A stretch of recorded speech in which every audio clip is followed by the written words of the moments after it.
Graça e paz, igreja, amém? Amém. A gente vai estar falando, né, da palavra. Já quero pedir perdão que eu não estou me sentindo bem, né? Estou com tontura mesmo. Mas eu quero trazer essa palavra que tem estado no meu coração há alguns meses. E eu queria que a gente abrisse a Bíblia em Mateus, capítulo 25. A gente vai ler do primeiro versículo até o versículo 13. É uma palavra que vai falar para nós, nos vai dar uma instrução, 25. Vai nos dar uma instrução acerca de como tem que ser a nossa vida, de 1 ao 13. Como tem que ser a nossa vida diante do Senhor. É uma palavra conhecida, é uma parábola, né? Conhecida. E a gente vai estar discorrendo diante dessa palavra. Olha o que a palavra de Deus fala. Então o reino dos céus será semelhante a 10 virgens que, tomando as suas lâmpadas, saíram ao encontro do esposo. E 5 delas eram prudentes e 5 loucas. As loucas, tomando as suas lâmpadas, não levaram azeite consigo. Mas as prudentes levaram azeite em suas vasilhas com as suas lâmpadas. E tardando o esposo, tosquenejaram todas e adormeceram. Mas à meia-noite ouviu-se um clamor. Aí vem o esposo, sai-lhe ao encontro. Então todas aquelas virgens se levantaram e prepararam as suas lâmpadas. E as loucas disseram às prudentes: dai-nos do vosso azeite, porque as nossas lâmpadas se apagam. Mas as prudentes responderam, dizendo: não seja caso que nos falte a nós e a vós, e diante aos que vendem, e comprai-o para vós. E tendo elas ido comprar, chegou o esposo, e as que estavam preparadas entraram com ele para as bodas, e fechou-se-lhe a porta. E depois chegaram também as outras virgens, dizendo: Senhor, Senhor, abre-nos. Ele respondendo disse: em verdade vos digo que não vos conheço. Vigiai, pois, porque não sabeis nem o dia nem a hora em que o Filho do Homem há de vir. Amém? Esse texto é interessante porque Jesus, ele para trazer entendimento para os seus discípulos, para trazer entendimento do que ele quer exemplificar, ele sempre trazia uma parábola, ele sempre contava uma história. E é interessante isso, porque às vezes a gente não tem uma clareza sobre alguma coisa. Se alguém conta uma história, a gente consegue se situar dentro daquela situação. Quando alguém conta algo ilustrado, né, a gente consegue entender aquilo que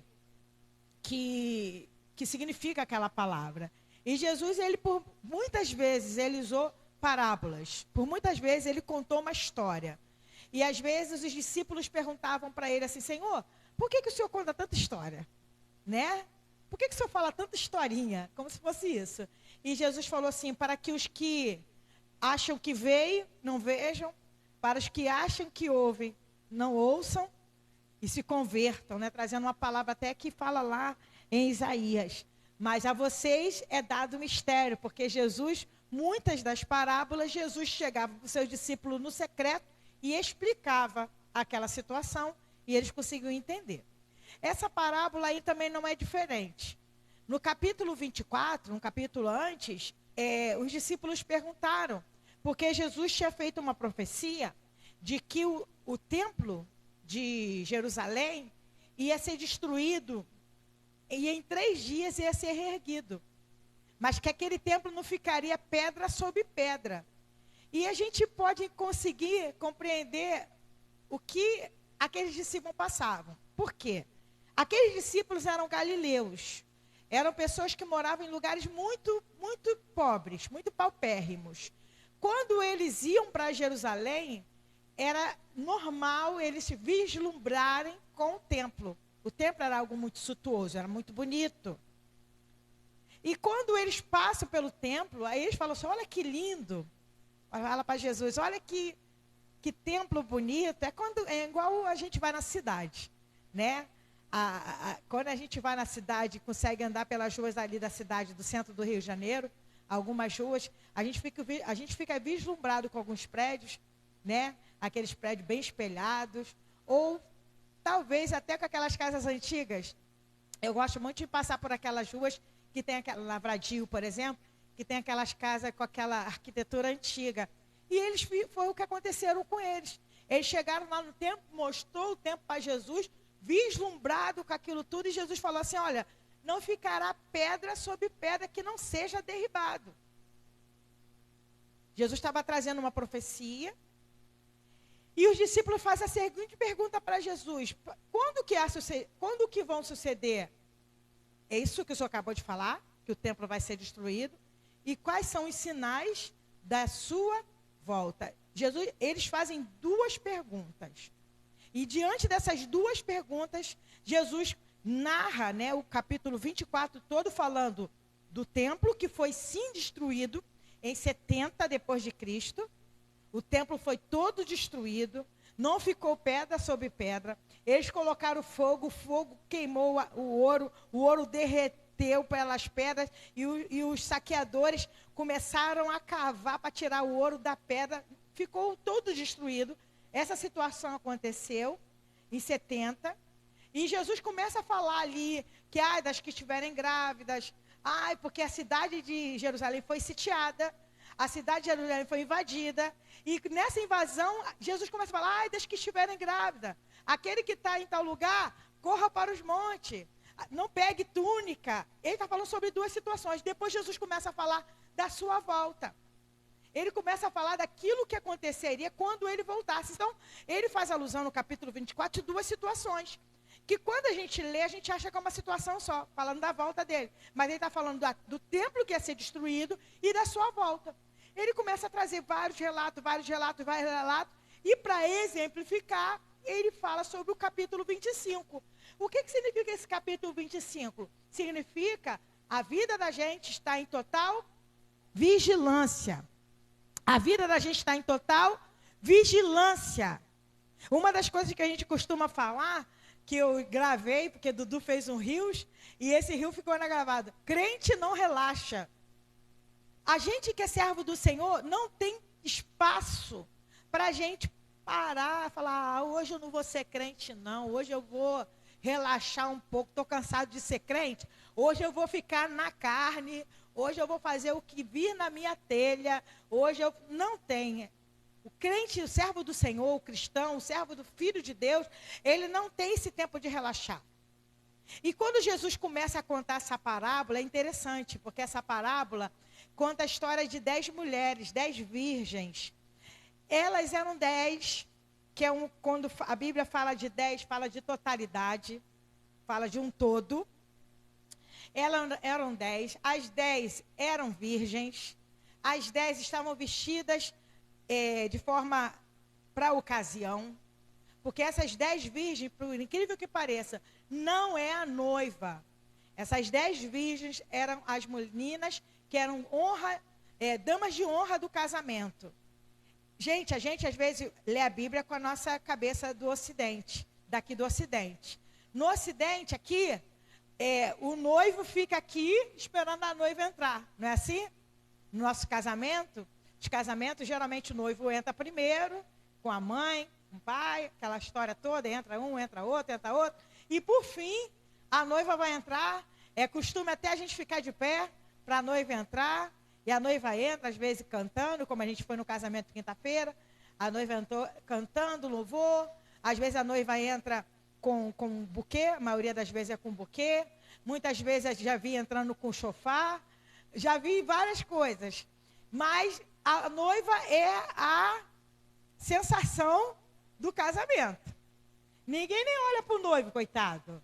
Ninguém nem olha se está bonitinho ou se está feio. Mas a noiva tem que estar muito bonita, a noiva tem que estar de branco, a noiva tem que estar exuberante. Mas no casamento judaico, no casamento no Oriente, não é assim que acontece.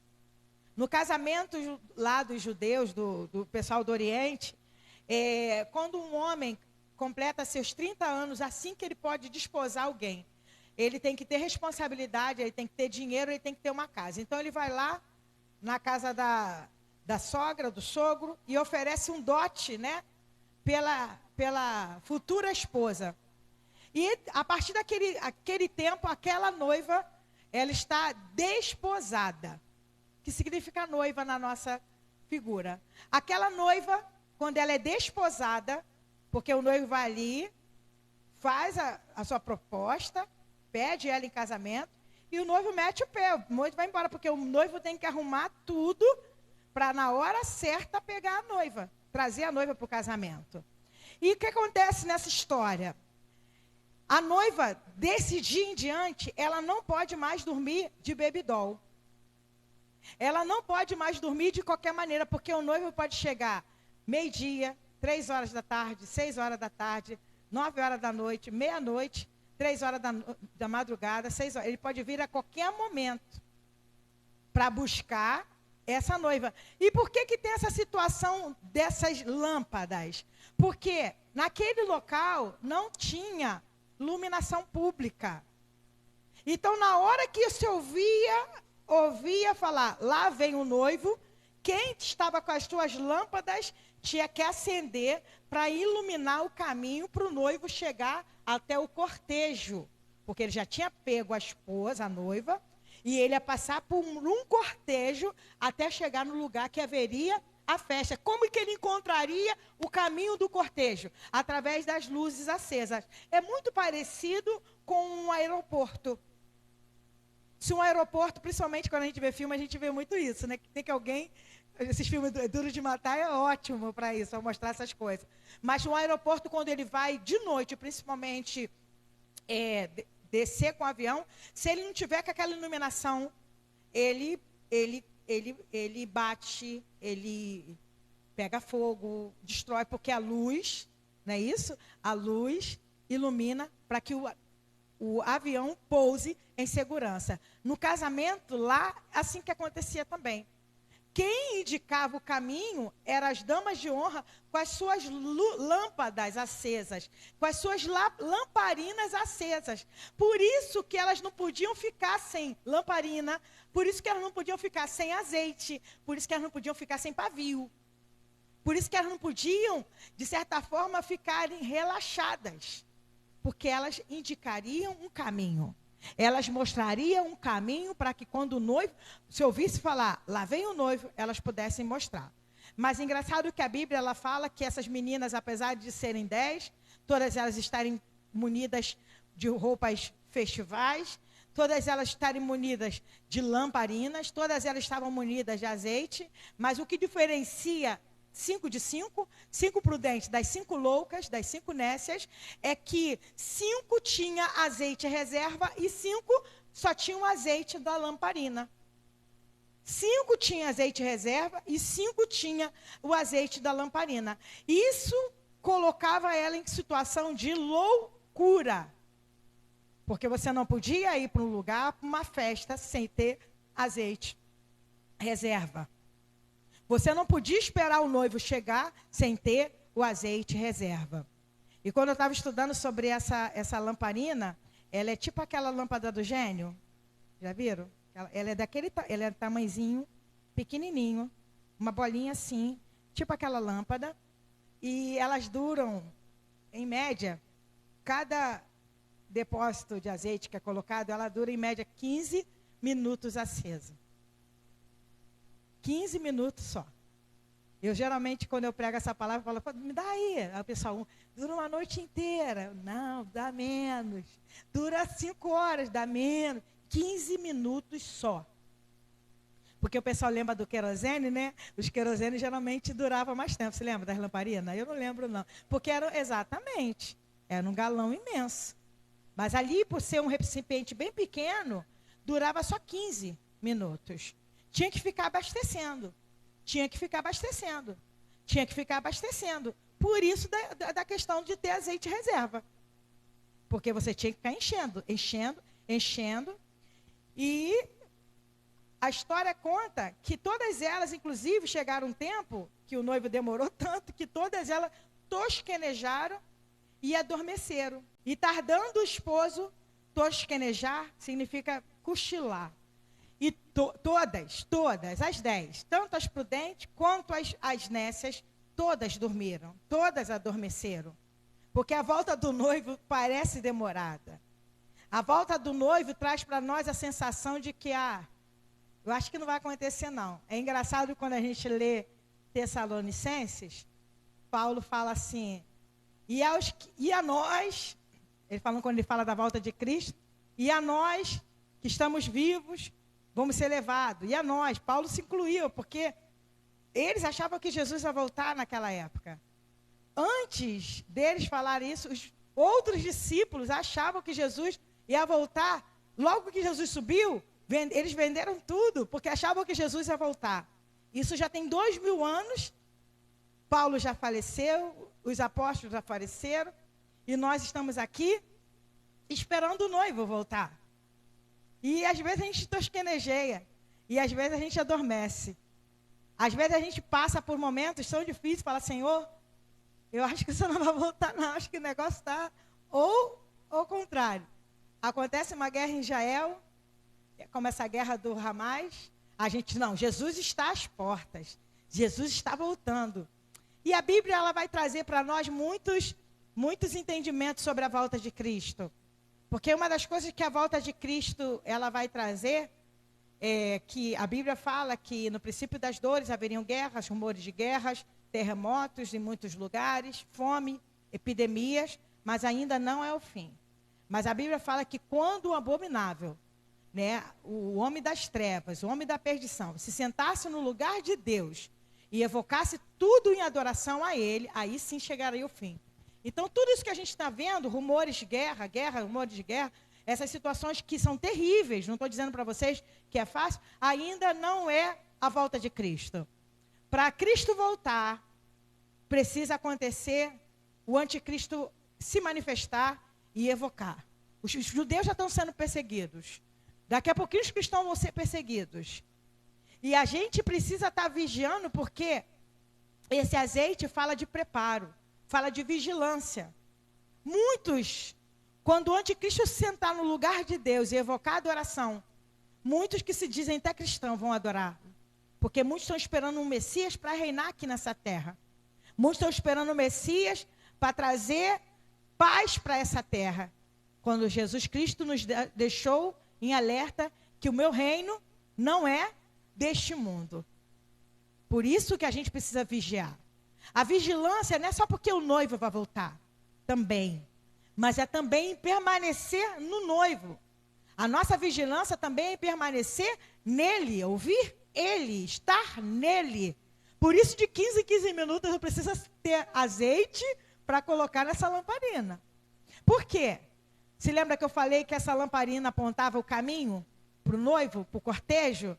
A gente aqui, a Bíblia fala que a gente é a luz do mundo. A Bíblia fala que nós somos o sal da terra. A Bíblia fala que nós somos aqueles que trazem luz para esse mundo pervertido e corrompido. E Filipenses fala isso. A gente precisa estar munido dessa unção, desse azeite, para iluminar, para apontar o caminho. Como João Batista falou, importa que ele cresça e eu diminua. Eu não sou o Cristo, mas eu vim para apontar, eu sou o amigo do noivo, ele mesmo fala isso, que ele era o amigo do noivo. Nessa situação dessa parábola, nós somos as 10 virgens. Entenda bem quem você é, quem eu sou, mas nós somos essas 10 virgens e nós somos também aqueles que vão entrar para casar com o noivo. Nós somos a noiva. Dentro desse contexto, nós somos até mesmo essa luz que ilumina o caminho para que as pessoas olhem e achem o caminho para a volta de Cristo. Então a gente consegue exemplificar e entender o que Deus ele quer de nós. Não tem desculpa de dizer, mas eu estou muito cansado, eu estou muito fadigado, é muita coisa, eu acho muito difícil essa questão de estar em Cristo, essa questão de renunciar, como foi falado no começo do culto. Mas quando elas dormiram, versículo próximo, depois que elas tosquenejaram, olha aí, mas à meia-noite, interessante, né, à meia-noite. A Bíblia ela tem muitos relatos de meia-noite. A Bíblia fala que Paulo e Silas estavam presos nas cadeias ali, numa prisão, e eles estavam louvando, adorando ao Senhor. E à meia-noite, houve um terremoto. Aqui também não é diferente, mas à meia-noite. O que significa meia-noite? O que você faz meia-noite? A maioria das pessoas dorme meia-noite. E muito. Não é verdade? À meia-noite você já está com o teu banho tomado, com o ventilador para quem tem, com ar-condicionado para quem tem, com aquela roupinha de mendigo para quem tem, gosta de usar aquela roupinha bem largadinha, deitado na cama, para, no mínimo, já estar dormindo. Mas é engraçado que ele vem à meia-noite, quando você está relaxado, quando você fala assim, já cumpri meu propósito do dia, já fiz tudo, agora eu vou descansar, agora eu vou dormir, agora eu vou relaxar. Mas à meia-noite ouviu-se um clamor. Aí vem o esposo, sai-lhe ao encontro. Então todas aquelas virgens se levantaram e prepararam as suas lâmpadas. Olha o que aconteceu. Todas elas prepararam, porque não ficava acesa o tempo todo, tá? Não ficava acesa. Ela era usada para uma hora, para um propósito, principalmente à noite. De dia não precisa de luz, né? Então, elas ficavam ali prontas, com azeite, com tudo na mão. Quando se ouvia o som, quando se ouvia o barulho, que o noivo estava vindo em cortejo para o casamento, ali elas iam acender. Elas estariam prontas para acender. Aí as loucas disseram às prudentes, dai-nos do vosso azeite, porque as nossas lâmpadas se apagam. Pode parar aí, Bia, volta aí. É interessante porque as pessoas, elas têm esse sentimento de suga-suga.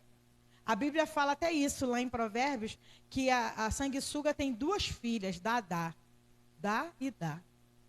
Tem gente que vive só em função do outro. Tem gente que vive só em função de sugar o outro.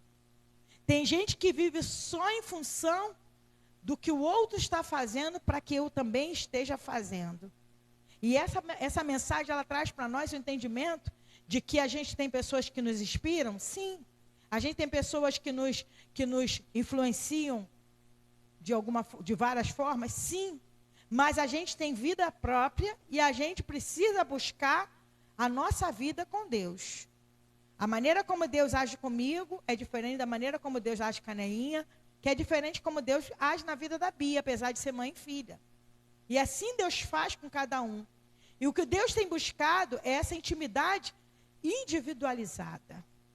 Não adianta eu passar para vocês umas regras e dizer para vocês assim, para vocês estarem diante de Deus, o azeite multiplicar na vida de vocês, vocês têm que fazer assim, assim, assado, tal, tal. Eu posso orientar como pastora, posso orientar como serva de Deus, mas aquilo que talvez funcione para mim não vai funcionar para você, porque o teu horário é diferente, porque a tua maneira de percepção é diferente, as tuas dificuldades são diferentes. Mas, infelizmente, existem hoje pessoas que não têm vida própria, que não têm vida com Deus própria, vivem de sugar a outra pessoa, vivem de 6 horas por mim, crente 6 horas.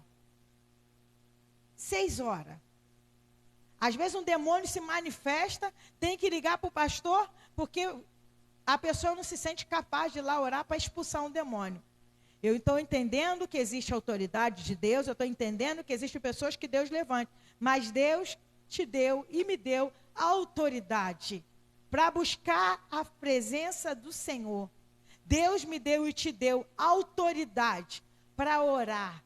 Não é pecado pedir oração. Tá? Fique bem claro isso. Não é pecado eu pedir a intercessão. Gente, orem por mim. Estou com uma causa na justiça. Preciso que Deus intervenha. Mas eu vou ficar só esperando vocês orarem. Não vai eu também me ajoelhar? Não vai eu também buscar a face do Senhor? Não vai eu também buscar ouvir o que Deus quer me dizer? Só esperando por vocês. Se vocês esquecerem, então, estou eu na berlinda. O que essas meninas fizeram foi exatamente isso. Chegaram na hora em que precisavam de azeite. Me dá aí, me dá dessa unção. Eu me lembro uma vez, quando Deus começou a me levar para alguns lugares, eu era da presbiteriana ainda, e eu fui numa igreja ministrar louvor, e eu me lembro, a Cecília é minha amiga até o dia de hoje.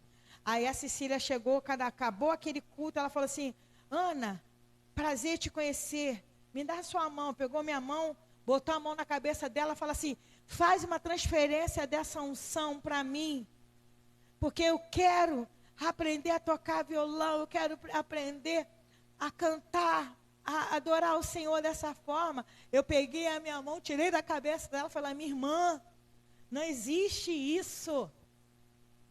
Não existe transferência de unção. A minha unção é minha, eu busquei no Senhor, é minha vida com Deus, é minha intimidade com Deus, é aquilo que eu busco todos os dias, são as minhas renúncias, são as minhas negações, como o pastor falou aqui no começo do culto, do negar a si mesmo, é o preço que eu pago para estar diante de Deus. Não tem como eu transferir unção, minha irmã. E ela ficou ali assim, meio estarrecida, que ela queria. Era muito fácil, né, gente?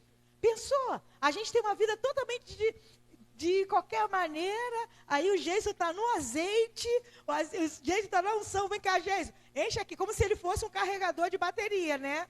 Que não é assim que a gente faz quando é carregador. É, exatamente, O Preço da Manhã, o filme. Um carregador de bateria.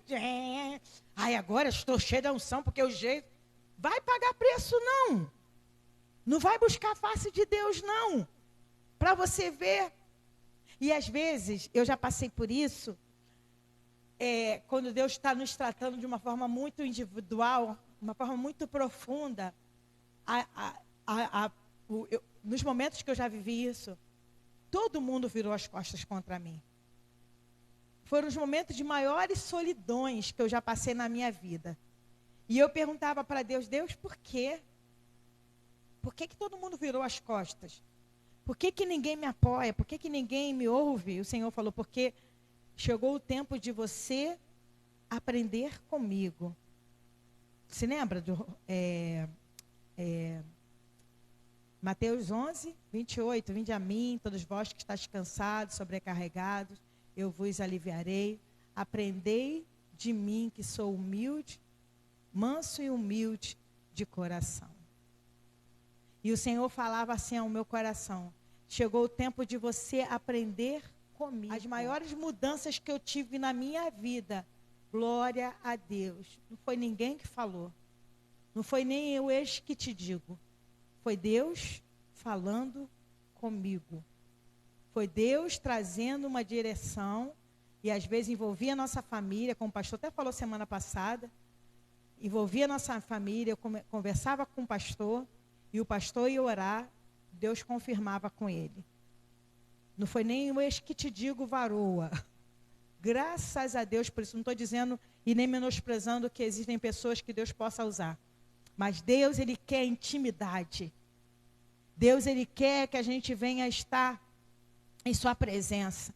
E quando essas loucas falaram para as outras: dai-me do vosso azeite, olha o que elas responderam. Versículo 9.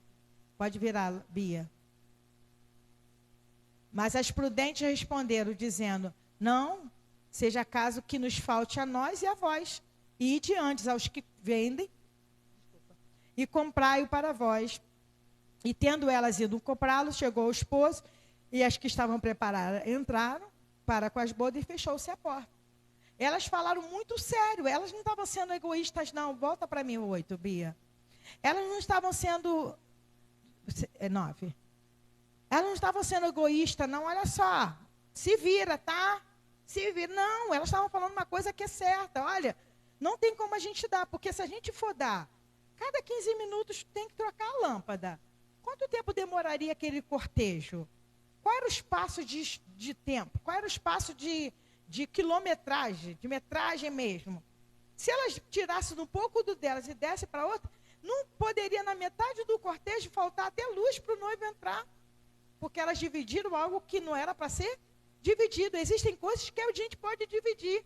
A gente pode dividir conhecimento, a gente pode dividir experiência, a gente pode dividir testemunho, a gente pode dividir um abraço, um beijo, a paz do Senhor, mas tem coisas que não tem como ser dividida. Porque não nos cabe dividir, não nos cabe dar para outros aquilo que Deus deu para nós. Quando elas estão falando assim, não podemos porque vai faltar para nós, elas não estavam sendo arrogantes, elas não estavam sendo egoístas, não. Elas estavam falando assim: olha, se a gente der, a gente vai ser irresponsável igual vocês. A gente vai ser irresponsável porque vai faltar. Vai faltar para nós, vai faltar para vocês.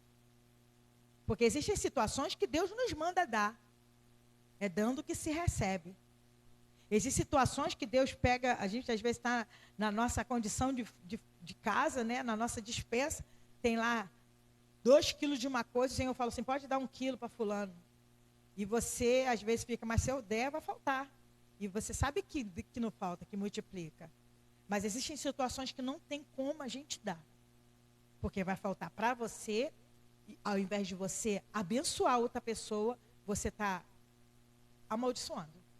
Aí elas falaram uma coisa que é interessante, comprai para vós.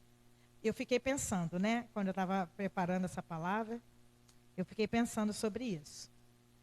Essas festas judaicas, elas duravam 7 dias. 7 dias, né? Era um cortejo muito regado para quem era convidado. E o convite da festa, por incrível que pareça, hoje quando a gente vai no casamento, eu fui no casamento quinta-feira, certo? Eu e Dudu. Aí a gente recebeu aquele convite individual. Quantos convites tinham? Ninguém lembrou do Rafael, ninguém lembrou da Bia. Não deram nem um convitinho. Só deram o convitinho e deve ser. E quando nós chegamos lá na porta, antes de sair de casa, eu tinha esquecido onde eu tinha colocado o convite, por fim eu achei esses 2, né, com convite grande. Quando eu cheguei lá na porta do casamento, a menina falou assim, qual é o seu nome? Aí eu falei, mas eu estou com convite. Ela, não precisa. Eu falei, então quer dizer que eu fiquei procurando esse convite? Igual uma doida à toa. Aí ela, nem precisava. Eu falei, ela, qual é o seu nome? Aí eu falei, Ana Cristina. Ela, tem certeza que é Ana Cristina? Eu falei, pastora Ana Cristina. Ah, pastora. Estava lá, pastora Ana Cristina e pastor Eduardo. Inclusive, nós éramos o primeiro da lista, sabia? Éramos 1 e 2, era eu e você. Primeiro da lista. Aí ela deu check lá, check, porque nós éramos padrinhos, né? Padrinhos de casamento. Deu check lá, a gente entrou. Sabe como que era o convite? Lá, para entrar nessa bodas aí? Quem tinha lamparina. Não entrava, gente, penetra, porque tinha que ter a lamparina acesa. Para entrar nesse casamento, a lamparina era o convite individual. E tinha que estar acesa. Porque era aquele cortejo. Imagina, gente, festa judaica. Aquela festa. Eles entravam, todo mundo dançando. Não adiantava alguém entrar ali, tentar entrar, não entrava. O convite era aquela lamparina e acesa. Olha a importância de termos as nossas lamparinas acesas. Outra coisa também que eu achei interessante, e assim, lembrei, comprai-o para vós. Aí lembrei do que eu ia falar. Minha prima está com um filho morando lá, a Mima, lá em Portugal. Aí ela foi lá para Portugal visitar os netos, né? Tem 3 netos, porque ele foi trabalhar lá e vai morar lá. Aí ela foi visitar, chegou lá, ela foi no lugar, viu um azeite, comprou um azeite lá. Um azeite e comprou uns vasilhames desse tamanhozinho, com a tampinha bonitinha, para distribuir aquele azeite para a família. Um azeite de Portugal, né? Que chique. Ela veio, trouxe o azeite, trouxe as vasilhinhas bonitinhas. Não sei se ela comprou lá as vasilhas, se comprou aqui. Essa parte eu não sei. Mas ela foi, quando chegou, que ela foi derramar os azeites nas vasilhinhas para dar para a família, o azeite não tinha cheiro, aquele aroma que azeite tem, e não tinha gosto de azeite. E ficou todo mundo meio decepcionado. Poxa, esse azeite veio lá de Portugal e não tem gosto nem cheiro de azeite. Aí, não sei qual é o problema desse azeite, mas eu lembrei de uma situação nossa, de quando a gente não tem muito dinheiro, que a gente vai lá, tem um azeite que custa R$30 e tem um azeite que custa R$15. Eu não sei, agora tem um tempo que eu não compro, a gente comprou um azeite agora há pouco tempo, até com azeite 27,88? Então, mas tem um que é 15.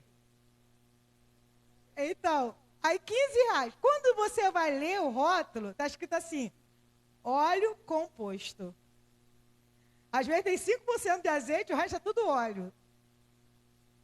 E eu fiquei pensando sobre isso. Sobre até como que se compra azeite. Porque às vezes você vai comprar o azeite e aonde você vai comprar, você está achando que está comprando azeite. Às vezes tem cor de azeite, mas não tem cheiro de azeite, não tem gosto de azeite. E de comprar é os que vendem. E às vezes você está comprando o quê? Óleo composto.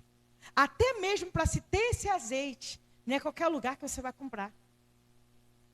Não é qualquer mercearia da esquina que você vai poder comprar esse azeite. Porque esse azeite, ele custa caro. Talvez esse de 41 ainda é pouco perto do azeite que a gente precisa comprar. Porque um azeite mesmo, um azeite de Portugal, um azeite daquelas prensas, porque existem vários tipos de azeite. Existe um azeite que é da primeira prensa da azeitona, ele tem um valor, quando a azeitona ela é prensada pela primeira vez. Entenda bem o que é isso. A prensa aperta e sai aquele azeite. Jesus, quando ele estava no Getsemane, Getsemane significa lugar da prensa. Lugar onde a azeitona era prensada. Jesus ali orou 3 vezes, né? 3 vezes ali, passa de mim esse cálice, passa de mim esse cálice, passa de mim esse cálice. Olhava para os discípulos não estavam dormindo. Nenhuma hora pudesse chorar comigo, nenhuma hora pudesse ficar aqui comigo. Passa de mim esse cálice. Mas contudo, seja feita a tua vontade. Então, dentro dessa cultura do azeite, a primeira prensa, o primeiro azeite que sai é um valor. Eles passam 3 vezes, parece, o azeite na prensa. O que sobra, eles passam de novo. Cada azeite tem um valor, porque depende de qual a prensagem que foi. Quanto mais puro, quanto mais genuíno, mais caro é. Aonde eu compro esse azeite? Como que eu faço para comprar esse azeite genuíno? Esse azeite que tem cheiro, esse azeite que pode mudar a história, não só minha, porque entendam bem, não é sobre você, não é sobre mim, é sobre ele e aqueles a quem ele quer alcançar. Quando eu tenho azeite, eu tenho lâmpada acesa. Quando eu tenho azeite, eu tenho luz para iluminar. Quando eu tenho azeite, eu tenho aonde apontar o caminho. E de comprar os que vendem, elas saíram para comprar. Talvez foram na primeira mercearia, meia-noite, gente, aonde tem um lugar aberto? Qual o mercado que funciona meia-noite? Talvez só o seu Zé da mercearia, que vende um pouquinho de cachaça, né? E às vezes tem aquele óleo composto lá. Mas quando você for botar para funcionar, talvez não vai funcionar. Talvez não vai deixar aceso. Porque esse azeite verdadeiro para se comprar, precisa de tempo. Precisa ser estudado, precisa ser trabalhado. E o Senhor, Ele está trazendo para nós o entendimento de que a gente precisa buscar essa presença do Senhor. Versículo 13, Bia. Depois a gente vai ler mais 2 textos. Vigiai, pois, porque não sabeis nem o dia nem a hora em que o Filho do Homem há de vir. Então, quando a Bíblia fala de 5 e 5, fala de graça. A graça é dada a todos, totalidade, 10. Totalidade, 10. A graça é dada a todas. Mas 5 eram prudentes e 5 eram nécias. Porque faltou o chamado, porque faltou roupa festiva, porque faltou convite, porque todas elas tinham a lamparina, então elas foram convidadas. Não. O que faltou foi uma busca, o que faltou foi uma entrega, o que faltou foi uma renúncia. Isaías 55, versículo 1 e 2. Ó, vós todos que tendes sede, vinde às águas, e que não tendes dinheiro, vinde, comprai e comei, sim. Vinde, comprai, sem dinheiro e sem preço, vinho e leite. Olha o versículo 2, como rasga nosso coração. Porque gastais o dinheiro naquilo que não é pão, e o produto do vosso trabalho naquilo que não pode satisfazer. Ouvi-me atentamente, e comei o que é bom, e a vossa alma se deleite com a gordura. Então, Jesus ali está sendo representado nesse texto de Isaías. Jesus está sendo representado como uma graça que foi dada. Vinde quem não tem dinheiro, comprai, comei, bebei, sem dinheiro. Bem, a graça está sendo dada para todos nós. Não tem desculpa para eu dizer que ninguém me falou. Não tem desculpa para eu dizer que ninguém me esclareceu. Não tem. Tanto que ele fala no versículo 2, porque gastais o vosso dinheiro naquilo que não é pão, no produto do vosso trabalho, naquilo que não é pão, aquilo que não pode satisfazer. Porque a gente tem aqui um tempo, a gente tem 24 horas por dia. Existem ferramentas hoje que eu busco, que você busca, que pode te aproximar de Deus. Existem situações hoje que te aproxima e que te distancia de Deus. Existem metodologias hoje que eu posso usar para mexer do azeite genuíno. Azeite genuíno, né? Óleo composto. Azeite genuíno. Mas às vezes eu gasto meu tempo, que tempo é dinheiro, naquilo que não satisfaz, naquilo que não vai trazer vida para mim. E o último texto está lá em Tiago, capítulo 4, Bia. Do versículo 1 em diante. De onde vêm as guerras e pelejas entre vós? Porventura não vem disto, a saber dos vossos deleites, que nos vossos membros guerreiam? Olha o que diz o 2. Cobiçais e nada tendes, matais e sois invejosos, e nada podeis alcançar. Combateis e guerreais e nada tendes, porque não pedis. Versículo 3. Pedis e não recebeis, porque pedis mal, para gastardes em vossos deleites. Adúlteros e adúlteras, não sabeis vós que a amizade no mundo é inimizade contra Deus? Portanto, qualquer que quiser ser amigo do mundo, constitui-se inimigo de Deus. Então, o convite que o Senhor tem para nós hoje é estar com a lamparina acesa, estar com a presença do Senhor em dia, buscar a face do Senhor, estar com as nossas vidas diante da sua presença, limpando as nossas vestes cada dia, através da confissão de pecado, estando com o coração inclinado a pedir perdão, a liberar perdão, a arrancar toda a ranhura do nosso coração, a arrancar tudo aquilo que nos impede até mesmo do azeite permanecer, da presença de Deus permanecer. Ide aos que compram, comprai. Aonde que nós vamos? A gente vai diante de Deus. E uma das coisas que eu escrevi aqui, responsabilidade. Unção não se compra, unção se adquire. Como? Vida com Deus. A nossa vida com Deus vai determinar aquele grande dia. Deus está pronto e de você estar pronta diante do Senhor. Amém?